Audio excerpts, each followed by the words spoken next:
Seja bem-vindo para mais um MocaCast. Esse aqui é o episódio número... não vou falar porque não é uma sequência. Eu sou o Hugo, um controle de qualidade, comprador de café, um dos sócios fundadores e um monte de coisa que esse cara vai contar agora. E queria agradecer aqui a presença do Luiz, do Supernova. Não sei se a gente pode chamar de Supernova ou Luiz Melo. O Luiz Supernova, que tem muita história para contar com a gente. Praticamente a gente começou junto ali, né, as empresas. E muito obrigado, Luiz, tá aqui. Prazer é meu, certeza. E vou fazer a pergunta que é, você vai conseguir. Me fale de você sem falar o que você faz. Quer que eu fale oficial ou extraoficial? Não, fala o que a pessoa que você acha que você é. Difícil, né? Difícil falar, cara. Então me conta o que você faz. Ninguém vai conseguir. Cara, na verdade eu sou um sonhador, né, cara? Boa. Como a gente, como você. Boa. Né? E acho que o café acabou servindo como um meio de colocar em prática um pouco de tudo que está na nossa cabeça, na minha cabeça. E é isso aí, acho que já tem esses anos, o café tem me mostrado isso, né? De como é possível você materializar alguns sonhos que você tem e talvez puder me definir como seria um sonhador, e continuo sendo ainda. Eu acho que você é uma pessoa criativa e super inovadora também. Porque eu preciso falar o que aconteceu quando apareceu o Supernova aqui na cidade. Antes de você falar o que aconteceu quando apareceu o Moca. Mas o Supernova, né, o Luiz idealizou aí, não sei de onde você tirou a ideia, mas para mim foi a primeira portinha de café, que hoje a gente tem vários to-go's por aí, mas a primeira portinha de café que apareceu no Brasil foi esse cara aqui que teve a ideia, que era na 24 de maio. Não. Visconde do Rio Branco. Visconde do Rio Branco. 24 horas. E era mesmo uma portinha, um espacinho que estava lá servindo um super café. Então era pensando em café mesmo. Você ia lá, não lembro se tinha coisa para comer, devia ter um brownie ou outro lá, um cookie, mas era sobre café. E você foi o primeiro a trazer isso aí. E já quero perguntar para onde você tirou essa ideia? Foi tua? Você copiou de algum lugar? Já tinha visto? Cara, a gente sempre copia, né? Copia, com certeza, né? Sempre copia. Mas acho que esse modelo de to-go, não só para o café, já estava naquela época, isso foi 2015, né? Já estava naquela época meio que pipocando para outros produtos, né? E aqui no Brasil a gente sempre achava que algum dia ia ter alguém fazendo isso com o café e nunca pegava, assim, porque acho que tinha resistência das pessoas aqui culturalmente mesmo, né? De tomar o café em xícara de porcelana, sentar no ambiente e tal, e talvez não associavam com o consumo do café. E aqui no Brasil, de fato, quem começou o primeiro mesmo, a primeira portinha, foi da Flavinha, do Delírio Coffee Shop, lá em São Paulo. Delírio Coffee Shop. Eu lembro que eu tenho uma foto da Flavinha, que eu tô com o braço assim, eu relo nas duas paredes dela. Assim. Era só isso, era isso aqui, o balcão Exatamente. dela. Acho que a gente tem que falar do Felipe Braza também, Copo depois, Café, BH. Exatamente, ele veio depois também, que acho que ficou menor ainda, né? Acho que era isso aqui o espaço. O Felipe Braza era pequeno. Era o tamanho dessa mesa aqui inteira. E eu acho que sim, ela trouxe esse modelo, mas era uma proposta um pouco diferente, era muito mais como uma cafeteria mesmo de bairro. Eu acho que tinha ali o pessoal, né, que consumia o café, era o pessoal muito mais da região. E a gente pensou assim, olha, vamos tentar fazer algo um pouco mais aberto, né? Só que com foco no café de qualidade.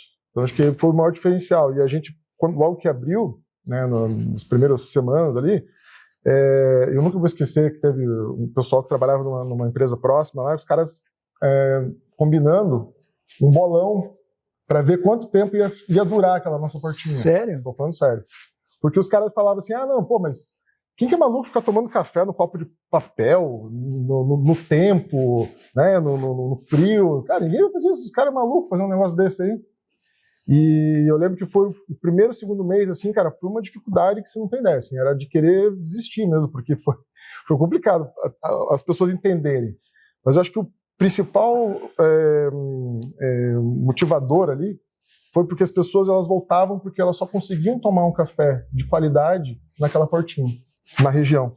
Então tinham outras cafeterias ali, mas trabalhavam com café mais simples, ou às vezes café gourmet e tal. E eu acho que a gente começou a atrair esse público que aprecia a qualidade por causa do café que a gente servia lá. Então acho que dali foi um foi um piloto para todas as outras que vieram depois, né? A gente sabe de de outras cafeterias que se espelharam naquele modelo, por isso que até as mais conhecidas são de Curitiba, não é à toa, né?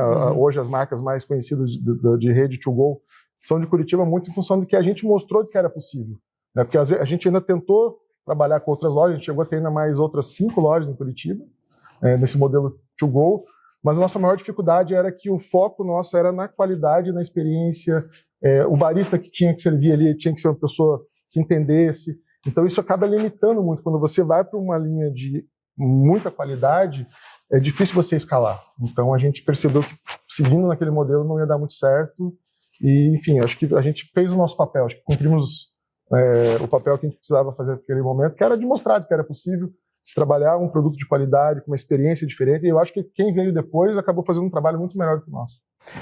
E Luiz, você tem uma história que ela não vem do café, né? E ela é muito curiosa, porque você conheceu o café fora do país também, Foi, como cara. eu, mas você ia num país bem louco, né? Vou falar que é louco porque eu nunca estive lá, mas eu sei que não usual, né? De a pessoa comprar uma passagem e resolver ir para lá. Então, é curiosa essa história porque, enfim, é uma história um pouquinho mais longa, mas foi numa época que eu estava numa transição de carreira, né? Eu nunca tinha trabalhado com café, eu sempre fui mais um consumidor, um entusiasta de café.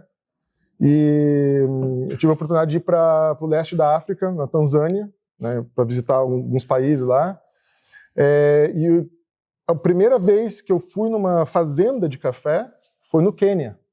Então, uma coisa meio maluca, assim, né?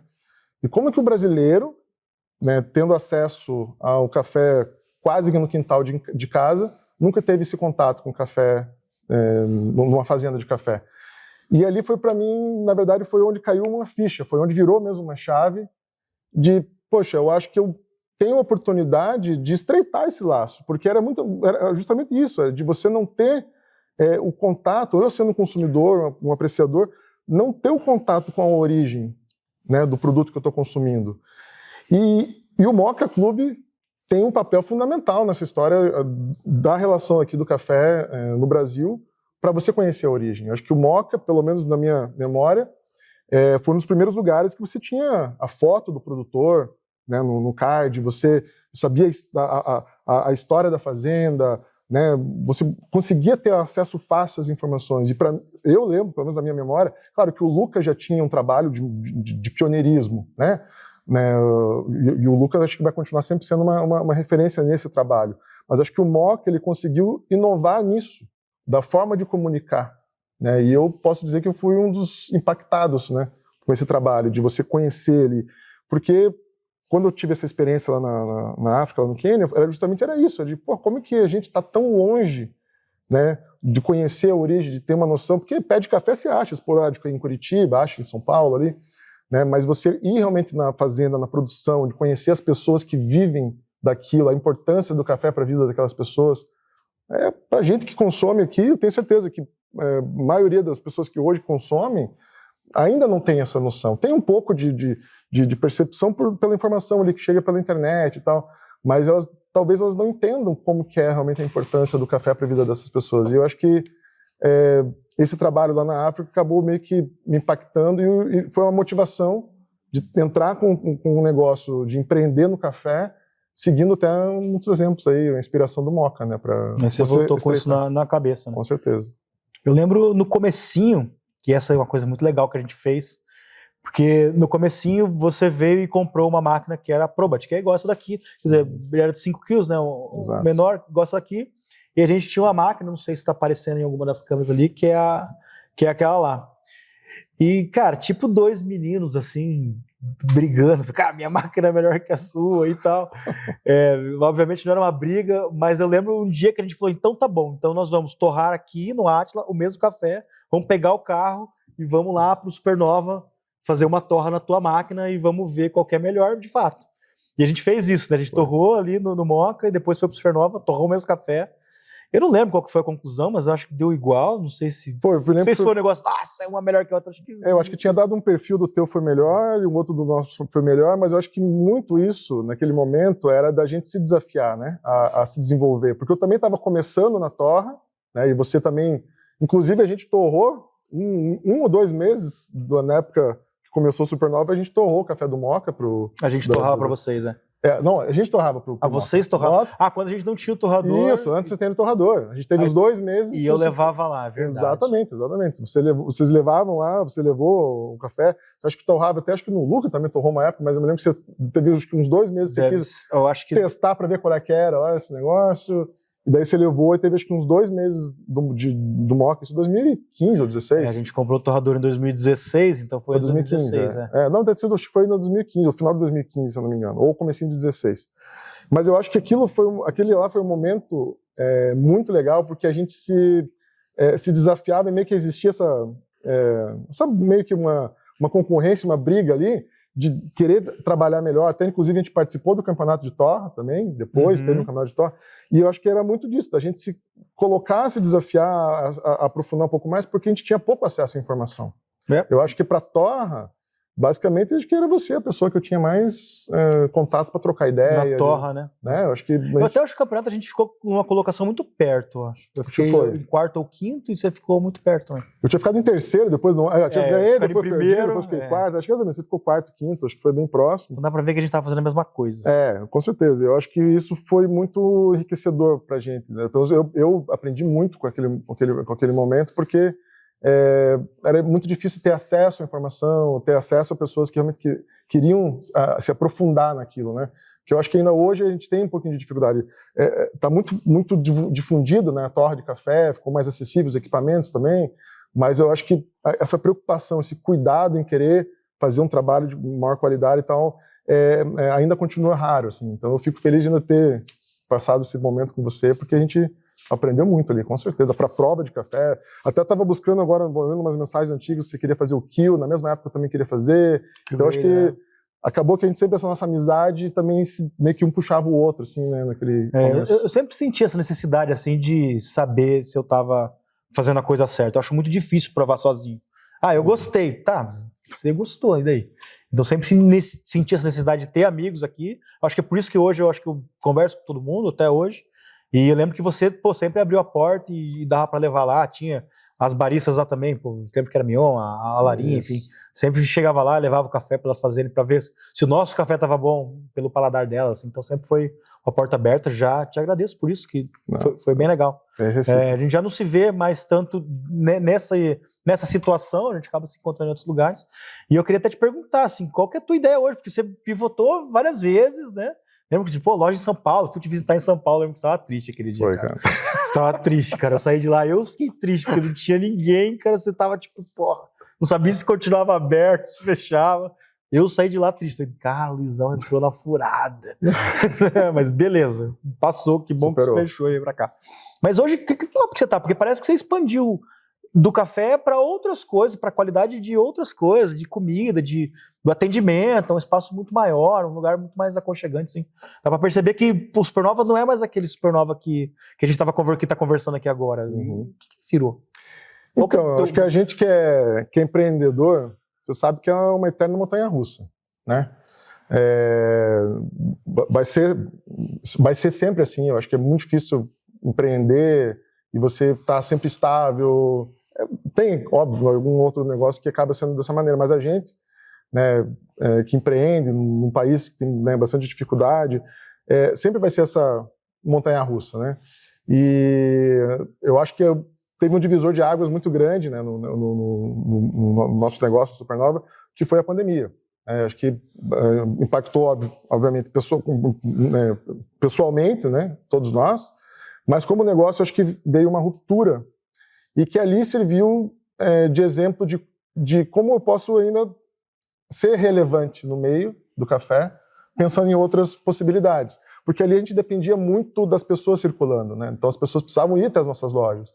Então a gente nunca teve clube de assinatura, venda online, então a gente precisava, né, delivery de café. Não vai pensar delivery de café, é muito difícil, né? A pessoa compra um pacotinho uma vez na semana e olha lá. Então era muito difícil de você conseguir fazer um negócio se manter em pé sem ter as pessoas indo até fisicamente o nosso local. E então acho que ali me abriu a cabeça para outras possibilidades, né? Não só com o café, mas acho que principalmente com o café. Então acho que foi muito disso, de tentar continuar sendo relevante para as pessoas, né? Tanto para as pessoas que trabalham com a gente, com os fornecedores, né, enfim, os clientes. Então, eu acho que, de alguma forma, eu acabei trazendo essa mentalidade que o café, né, me trouxe para as outras áreas. Então, acho que hoje, né, eu tenho um bar de alta coquetelaria e tal, e eu acho que ali tem sido um lugar que eu estou conseguindo colocar muito do aprendizado que eu tive com o café. Né? Então, de saber respeitar os produtores, a gente usa muito insumo local, então a gente conhece de onde que vem os insumos que servem lá no bar. Né? Então, essa mentalidade que veio da gastronomia, da alta gastronomia, inclusive, né? Que daí o café também, de alguma forma, a gente acaba lidando com isso. Você não vê muito em bares, assim, né? Tem bares que fazem isso, mas eu acho que, de alguma forma, tem sido interessante trazer um pouco dessa mentalidade que o café me trouxe para outras áreas. E acho que agora, hoje, no momento, minha maior motivação e maior desafio com o café está sendo justamente trabalhar na produção do café, né? Então, eu tenho uma área... Conta. Cara, as pessoas sempre perguntam assim para mim, falam, quando que o Moca vai ter uma fazenda? Vou responder aqui para ficar gravado. Nunca. Porque é muito trabalho. E hoje a gente está até confortável em não ter uma fazenda, porque se esse produtor não conseguir produzir, a gente vai comprar dele, vai comprar do vizinho dele, tomara que ele consiga produzir ano que vem. Porque eu vi o trabalho que dá lá dentro da fazenda e realmente a gente prefere fazer essa curadoria entre fazendas do que estar lá na nossa e sofrendo lá. Mas ele não pensa assim. E eu fiquei sabendo agora, né, semana passada que eu estava com ele, que ele contou que tem esse espaço. Eu sei onde é, inclusive em breve vou lá visitar. Sei onde é, mas, cara, me conta, porque eu achei você maluco. Então, mas eu também eu não acho que eu sou maluco, eu tenho certeza absoluta. Você tá porque certo. Não é só uma produção, é uma produção... Um pouco mais diferente, exatamente. Então, assim, eu acho que, como eu falei, a pandemia fez repensar muitas coisas, e eu acho que o café, para mim, ele sempre foi um motivador para criar desafios, né? Acho que quando você fala que essa criatividade e tal, eu pude colocar em prática muitas coisas com o café. E teve né, de tudo que eu tive de contato do café, teve uma área, teve um aspecto que eu não explorei muito, que era justamente a produção do café. Né? Como produzir café, como que eu posso, de alguma maneira, também contribuir para quem produz café. E, enfim, surgiu a oportunidade há 3 anos atrás, de uma área lá na Mantiqueira de Minas, né, vizinho do Augusto da Capadócia, tanto o Augusto Capadócia e a Pâmela Silveira, né, que é cunhada também do Augusto, que eles já queriam trabalhar com agrofloresta, e que era um assunto, um tema que eu já estava estudando já fazia alguns anos, mas eu nunca pude colocar em prática. Né? E eu falei, poxa, até tem algumas fazendas no Brasil que tem um modelo de agrofloresta, mas dá para contar nos dedos. Acho que eu consigo citar aqui talvez umas 4 ou 5 que trabalham com agrofloresta, no café especial. Né? E, cara, foi aí que surgiu esse clique. Eu falei, então por que não talvez começar produzindo café, mas num modelo diferente, pensando no futuro do café especial. Porque a gente não sabe, essas mudanças climáticas, tudo o que está acontecendo, o quanto que ainda a gente vai conseguir ter café de qualidade. Então, se talvez a gente começar a plantar as sementinhas aqui, né, usando isso como um exemplo, assim, né, uma referência, você começar a plantar sementinhas desse modelo diferente de produção de café, pensando em ter esse café para o futuro também. Todos os produtores vão trabalhar com agrofloresta? Possivelmente não, acho que não. Mas se a gente já tiver pelo menos um percentual dos produtores, né, dando atenção para trabalhar o café em agrofloresta, né, regenerar áreas degradadas, você já vai conseguir trazer possibilidades para esse café existir no futuro. Então acho que foi isso que me motivou. E eu tive a sorte de ter os parceiros, de ter esses sócios lá nesse projeto, e está acontecendo exatamente nesta semana aqui a primeira colheita oficial, está sendo o primeiro ano nosso. O ano passado a gente fez uma colheita bem pequenininha, porque os pezinhos estão todos pequenos ainda, né? E esse ano é a primeira carga mais cheia, você olha, mostrei para você as fotos, inclusive, né? Você vê o café tá lindo, você não vê diferença para uma cultura convencional. Então, eu acho que me trouxe esse gás novo para trabalhar com café, e acho que talvez de alguma forma também você deixar legados, né? Acho que eu já, não só o Supernova, mas acho que o Luiz também já conseguiu deixar marcas em negócios, em pessoas, inspirando outras pessoas, né? Assim como você e o Moca também já inspirou. talvez acho que esse projeto novo inspire novos produtores aí a trabalhar com algo que vai nos ajudar a ter café para o futuro. Eu acho muito legal, eu tava torcendo o nariz enquanto você falava aqui, porque não vou entrar nesse momento agora, a gente está quase acabando o podcast, mas eu acho a agrofloresta, enfim, um pouco utópico, acho legal toda a história, mas a gente ia ficar discutindo aqui por muito tempo. Não vou entrar nessa. Mas se você produzir lá, a gente quer comprar, a gente quer vender esse café da agrofloresta. Você pode separa um pouco pro Supernova, separa um pouco aqui. Com certeza vai ser um prazer aí, né, contar essa tua história junto com o do Augusto, que já é parceiro nosso há muito tempo. Tá ali, inclusive, a saca de café dele. A saca dele chegou, vai ser o café do próximo mês aí. Mas, enfim, a agrofloresta é isso. Eu acho que é o que resolve realmente, mas bem familiar e bem difícil de dar esse trato ainda. Luiz, a gente está chegando no final. Eu vou perguntar, porque a gente é o primeiro podcast que não parece podcast, porque a gente não tem um microfone e a gente tem uma plateia. Né, plateia? E queria saber se alguém tem alguma pergunta para o Luiz, alguma pergunta sobre esse papo, ou alguma pergunta que não tem papo nenhum. Vou fazer uma pergunta assim, com tantos anos de Moca, de Supernova, queria saber de vocês, qual que é o maior sonho de vocês hoje em dia, não só como empresário, mas como uma pessoa que ama café, vive de café. Qual que é o teu sonho? É essa a pergunta? Resumir. Qual que é o teu sonho? Quer que eu responda primeiro? O meu é bem rápido, eu tenho isso aí na cabeça. Mas vai lá. Enfim, acho que o meu sonho, talvez, pensando no café, né, que eu acho que é o nosso tema principal, é que acho que não continua sendo um sonho desde o início, assim, né? É que talvez mais pessoas consigam ter acesso a café de qualidade e o produtor ser bem remunerado ao mesmo tempo. Eu acho que achar esse equilíbrio, né, porque a gente consegue ver esse equilíbrio em alguns outros produtos, até algumas outras áreas, né, de mercado. Mas eu acho que para o café, principalmente o café especial, eu acho que ainda isso está muito longe, né, da gente ver isso acontecendo na prática. Então, pensando no café hoje, talvez o meu maior sonho é que a gente consiga trazer esse equilíbrio e que o Brasil, principalmente, possa ter mais pessoas consumindo café de qualidade, que eu acho que talvez é o que mais, hoje, no momento, tem me chamado a atenção, assim, para qual o próximo passo. Uhum. Né? Eu acho que isso ainda, mesmo quando a gente começou, já era um sonho, e eu acho que ainda continua, para mim, ainda continua sendo. É um sonho bonito. É um sonho bonito. Não, porque é o que a gente faz, né?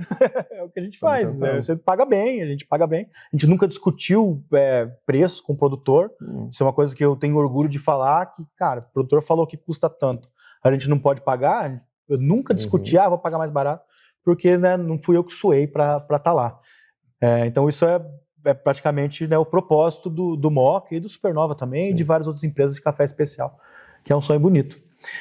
E o meu sonho eu estou vivendo ele, né? Porque eu sonhei, eu sonhei que ia fazer isso, exatamente o que você está falando, visitar o produtor, comprar café, conseguir dar o acesso ao café para outras pessoas, né?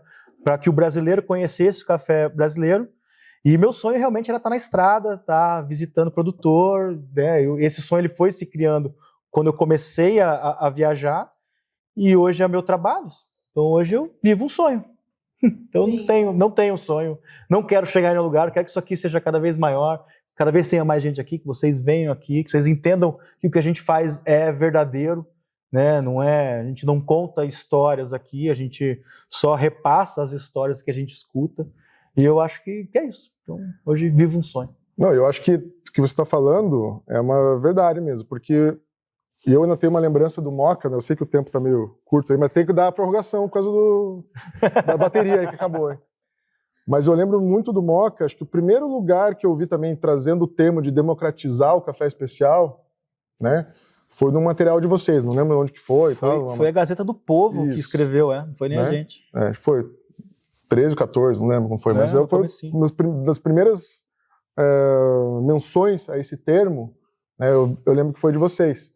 E eu acho que isso também serviu de motivação para a gente, porque não sei se você lembra de uma das lojas que a gente teve, que também foi uma inspiração, quase uma cópia do pessoal lá do Rio de Janeiro, que a gente tinha uma loja em que o café ele não tinha uma tabela, não tinha um preço fixo.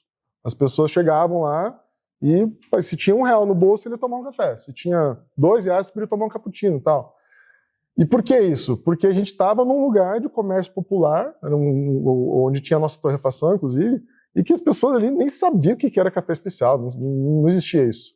E o Munari, que veio justamente com essa ideia, porque a gente tinha esses cafés que você está falando ali, de recebe amostra, né, ou você vai fazer um teste aqui e tal, meio que sobrava esse café. O Munari chegou e falou assim, cara, por que você não faz, tem lá no Curto Café do Rio, deixa o pessoal pagar quanto quiser nesse café, porque você vai estar dando acesso de alguma maneira, né?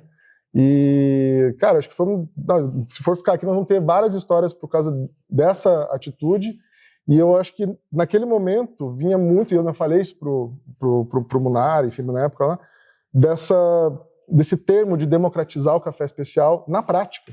Porque é muito bonito a gente falar e tal, né, de querer democratizar, mas na prática é muito difícil você conseguir fazer isso funcionar. E eu acho que o Moka tem sido um exemplo de estar conseguindo fazer. Eu lembro que eu acompanhei várias vezes de estar lá no balcão e alguém chegar lá, cara, tiazinha, chegar a um café, não entender direito, mas tomar, deixar uma moedinha e vazar. Exatamente. E não gostar.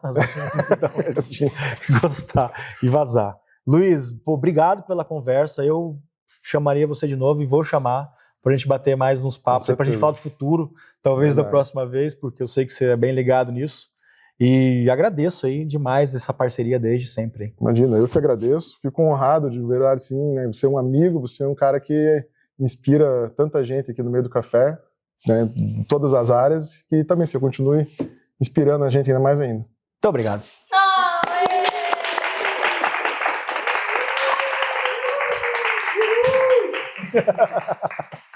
Vida longa, né? Vida longa, Moka.